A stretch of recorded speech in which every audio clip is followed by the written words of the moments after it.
In my last video, I walked the streets with black and white film looking for unusual compositions that I could print and frame. In this video, I'm back on the streets with a roll of Kodak Tri-X400 in bright scenes and venturing for contrast and shadows combined with my main subject matter, curves. Can I find anything worthy of putting behind glass? Let's shoot some film and find out together. Hi guys, and welcome back to my channel. Today I'm on the streets of Ryde and I'm going to be looking for some nice compositions, some nice artistic looking wall art, if you like, of curves. I know that sounds crazy, curves, just curves, that's all I've come out for today. I'm in a beautiful place, there's so much here to photograph, but I'm just going to be walking around the streets using my mind to vision any photographs that I think will look great in a print and a frame later on when I get back home in the darkroom. I'm shooting Kodak 4X.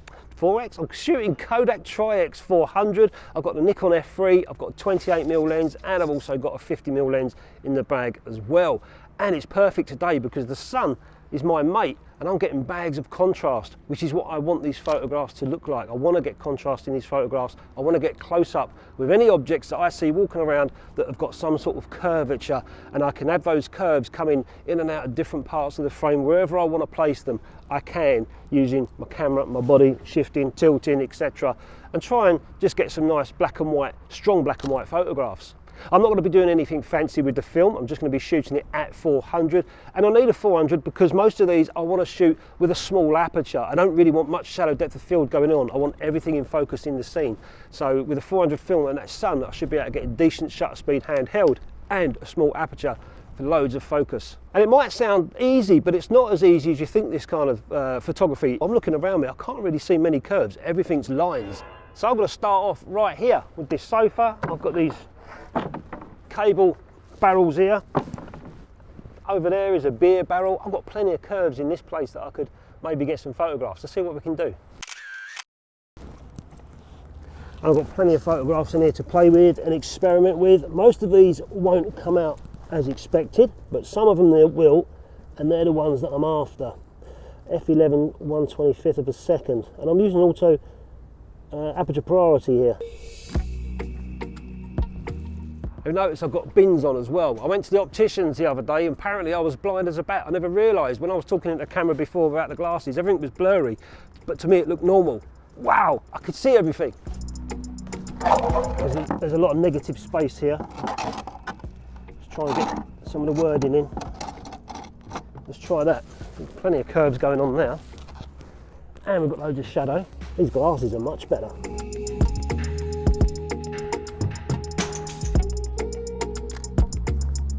I just like this sort of photography, you know, I can get close in on stuff. Nothing is too busy that it's not going to look nice, and it just slows me down. I can concentrate, walk around, look for scenes.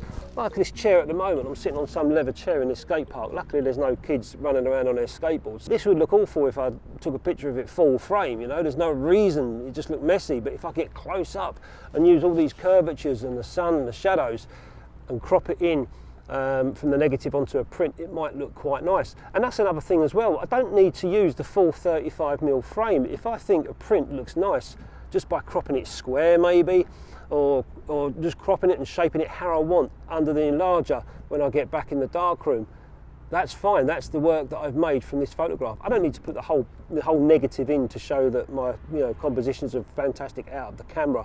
It's what I want to do with it later on the print that matters. If I was ever going to sell it, that's what I sell and that's what I would remake. Another shot here, you've got this beer barrel sticking out of this cement and there's nice shadow coming down. So let's try and, so you can see that's the composition that I was after, dead in the centre, and this shadow coming down this way, right to the bottom left of the frame. Okay, I've got that shadow coming the bottom left, and then the beer barrel dead in the centre. It's very weird using glasses for the first time.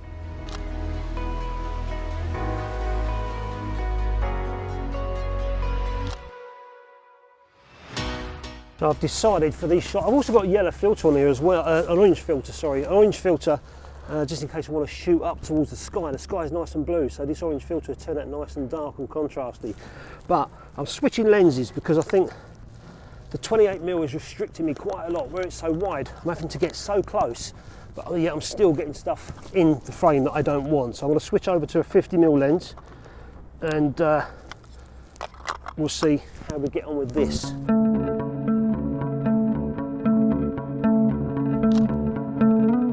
You think this sort of photography would be easy, but it's really not. There's just lines and parallels everywhere. I'm actually struggling to find decent photographs of curves. We'll find some though. This looks quite nice, curved railings, and I've got this path or brick wall behind it like a parallel. That might look quite nice if I can get the right angles. See how that looks. It doesn't look like much when you just scan and share for others to see online, but when it's mounted, framed and set on a wall, it then comes into its own. What makes this kind of photography work is the lack of identity. It's not obvious what it is, and with its shapes, lighting, tones and composition, it just looks interesting. When I see this kind of photography in hotels and restaurants, etc., it makes me happy for the photographer. It's often no different to what you and I can do, but it's out there on the walls for others to see and enjoy. And if they got a good commission for it, then all the merrier. It's nice to see others in our field doing well, and it leaves the rest of us something to aspire to, if that's your thing. I've just switched back to the 28 to put the orange filter on, lovely blue sky, a little bit of cloud, and I've got these curves on this gate, fencing rather. But I need to try and get a shot where it looks nice.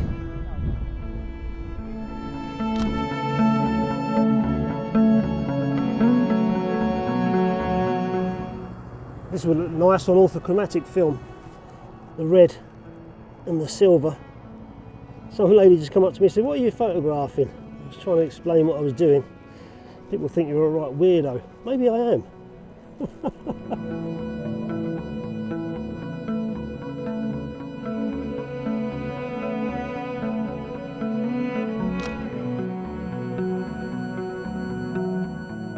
This looks quite nice. It feels strange though, photographing with glasses for the first time. At least I can bloody see. Bottom left, curving up to the circle, parallel lines in the background. Done. So you guys might think I'm a little bit loony taking these sort of photographs. I've shown you no doubt some of the photographs I've taken. I haven't seen them yet obviously, but I reckon some of them are quite nice. But to be honest with you, when I get back, if I've got one or two that I can make a print out of and really like, enough that it can go on the wall at home, and people will come in and say, "That's interesting, what's that?" I'll say, "It's a bench, mate." You know, just something different I'm looking for. And if I get one or two out of this roll of film, I've only got 24 shots, then I'll be happy. I'm not expecting to get every single negative on this roll of film printable. So one or two will do me. But it's quite a nice way of taking photographs. You know, I'm out of options at the moment with landscapes, portraits, street photography, stuff like that. I've been doing that for quite some time, so I just fancy a change, chilling out a little bit, going for nice walks with my camera and just staring at things that are interesting. Sometimes people are coming up to me and asking me what I'm doing, and you know, you get into a conversation with people you don't even know. I'm just taking photographs of objects and stuff and talking to a community that I'm working with, showing them, yeah, just I'm looking for curves and circles and stuff. Just explaining to them what you're doing. But it's just nice to take a nice stroll with your camera, and you know, when you've got a bit of spare time away from work or away from home, get out and shoot some film. These are the negatives that I come back with, and they look great and well developed. I developed these in my own D23 on a rotary processor, and I can see straight away that they're going to make a good print. And I've got 3 frames here, 2 of which are square format, so I'm going to be cropping 2 of the negatives square. I've always got the original negatives if I want to go back and make a full frame print in the future. So the negatives come out looking really nice in that D23, but look how curly they are, like curly clock springs. It's unusual. I haven't seen curly film like that for a long time, so I can only imagine that maybe that Kodak Tri-X was at the end of the batch, from the end of the batch, rolling it into the cassettes and sending it out to us guys. But look at that, proper curly. Anyway, I've got the 2 frames here. One of them is 10x8, real easy to work with. These are inexpensive frames. I think I mentioned this in my last video. They're only about 10 quid each. So And I've got another one which is the square ones. Now these ones are 6x6. I do have easels that I can use under the enlarger, but I'm not going to do that. I'm going to use the mat inside here to place underneath my enlarger and get the right frame that I want. And for you guys that have got darkrooms, I'm going to be using Kentmere's VC Select paper. This is a resin paper, nice, easy to work with, and it's a gloss as well. So this is 10x8. I'm going to be working with this. But before I do that, I've got to decide which of these negatives I want to print. Which one would you guys have looked at and thought I might make a print of? I've got a rough idea. I'll show you. So the negative that I've chosen to go in the 10x8 is going to be portrait way, this way. And I think that will fit nicely in between the two square frames. It's the one of the bench that I found. It had nice light shining off of it, nice and contrasty, bit of texture in there as well. It looked a little bit rusty. So that's the first one I'm going to work with. A nice shadow as well. And you notice that I've got, when I took these photographs, I was composing them into the frame with using angles and stuff like that. And this particular one, I've got the bench coming right from the top left over to almost the middle third. And you can see the shadow creeps in as well after that. And because these are rough and ready sort of looking images, any little tiny little bit of dust or something, as long as it's not too bad, doesn't stick out like a sore thumb like it does on landscapes in the sky, you know. So it makes it a little bit easier in the darkroom to print with. Hopefully there's no dust on it anyway. And because 35mm film is a different ratio to 10x8 print or paper, I'm going to have to do a little tiny bit of cropping. You can see it just hanging off the edge there, but that's fine because I can make this exactly how I want it to be. And I've already set it. I've got it coming right from the top left of the frame, sweeping down, and a little bit of negative space here, which is the floor. Got all the shadows and everything else I need. So this should come out looking quite nice. All I've got to do first of all is make some tests, see what times I want under the enlarger, and then make a print. It shouldn't be that hard to do.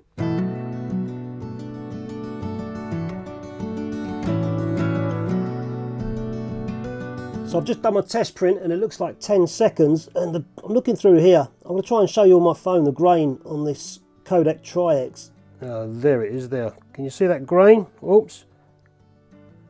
There's the grain on the Tri-X. And photographs like this, it looks really nice and gritty. So I've only used one little tiny small test strip for now, and I think I can go on a larger piece of paper, 10x8, and see how it looks. And from there I can see if I need to do any dodging or burning on any areas. I don't think so, but we'll soon see. And that's going to be 10 seconds, so off it goes. 10 seconds. And then we'll put it into the developer, watch it come through. Hopefully it will be all right.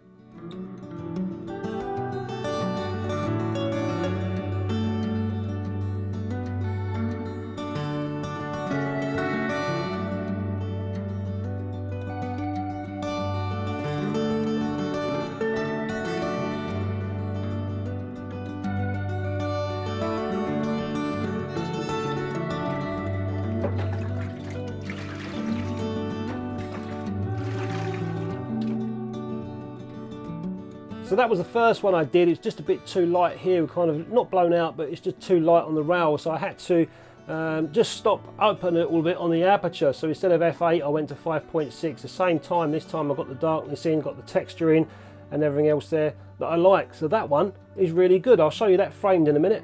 And this is the second photograph. I like the bench. I like the curvature on it with this part of the handle rail there and there going off, and I've got the stripes going off into the top left corner. I do like it full frame, but I'm going to do this one square because I think it will look quite nice square. So you can see that I'm using the mat from that frame. And you might be wondering how I'm going to know exactly where it is when I put the paper underneath. I've just put some tape down across the edges, very, very, very at the tip there. So that makes it like a hinge. I'll be able to slide my paper over underneath there, pull it down, make the print. First of all, I've got to do tests again.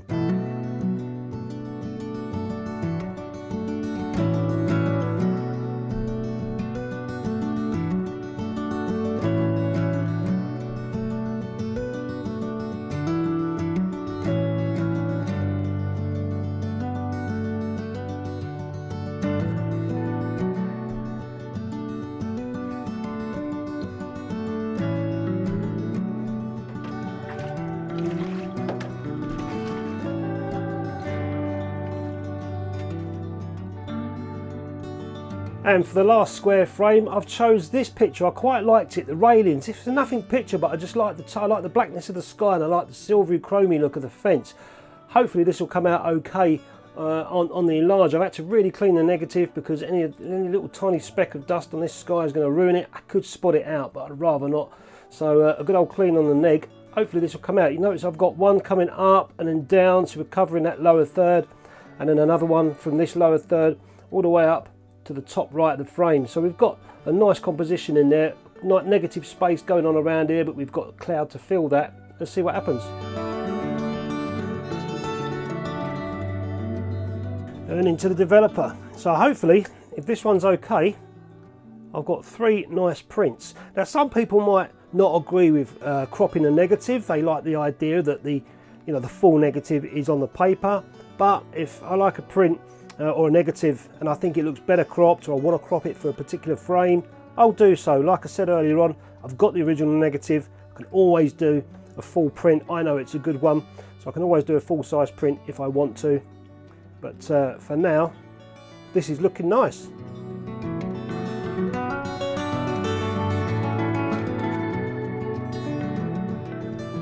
So that was the first one I did. You can see it was too light around the edges, a bit too light on the bars there. Washing at the moment. And then I did a second one. I thought I'd get a little bit flash. I tried to put a sun flare in. Actually, not really. The negative was overhanging the extra negatives in the enlarger and covering this area. So I had to do it again.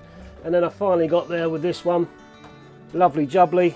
That's what I was looking for there. So you can see I've burned in a bit more around this area. I've also burned the poles in as well, the fence a little bit more to make that pop. We've got a nice cloud up in the sky. That one looks really nice. Get these dry and I'll show you what they look like in frames.